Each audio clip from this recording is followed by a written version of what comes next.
त्या शिक्षकांचा विचार आम्ही यांच्याशी बोललो आणि यांचा मोठेपणा आहे. मी कडे निवडणूक काय म्हणत नाही. मी सांगितलं कामाला कधी नाही म्हणत नाही. आतापर्यंतचा माझा अनुभव आहे. ठीक आहे, काय बरे मी कधी रागात काय बोललो तरी त्याच्याकडून उत्तर मिळत नाही, तो हे घेऊन घेतो. आणि मी कधीही बोललो, फोन केला, हा दादा मी करतो. कोळशापासून वीज निर्माण करणारे उत्पादक जेव्हा आपल्या इकडे रत्नागिरीत प्रकल्प येत होता, देवगड आणि रत्नागिरी धरून, त्यावेळेला 38 उत्पादक उद्धव ठाकरेंना भेटले. किती? 38.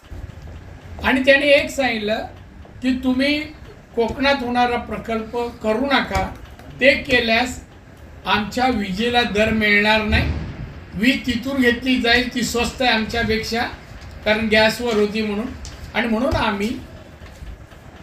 तुम्ही आम्हाला मदत करा. ती कंपनीला विरोध या कोळसा उत्पादकाने दिलेल्या ॲडव्हान्समुळे आहे.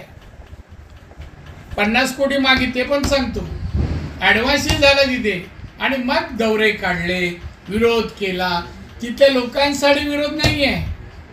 काही लोक हाताशी धरून जे चाललंय ना लीडर, त्यांना इथे पोचलं जात आहे. आणि म्हणून रत्नागिरीचा विरोध, कोकणाच्या प्रकल्पाला विरोध, ही कोकणाच्या प्रेमापोटी नाही आहे, ही तोडपाणीसाठी विरोध आहे. आणि याच्यात काय, आणि विधानसभेत चर्चेला विषय काढा तुम्ही. मी हा डायरेक्ट आरोप केला, किती पैसे दिले ते ॲडव्हान्स, हे विधानसभेचं कामकाज काढा तुम्ही. आपण ते रिप्रेझेंट दादा राजन तेलींची नाराजी विराजी मी अशा वेळेला मी पक्षहित बघतो, महायुतीची इंटरेस्ट बघतो. मी परवा करत नाही कोणाची पर्सन, कोणाशी चांगला आहे, कोणाचं बरं आहे, अमुक, आणि कुठल्याच वैयक्तिक स्वार्थासाठी कोणी अपशगुन करू नये या मताचा आहे.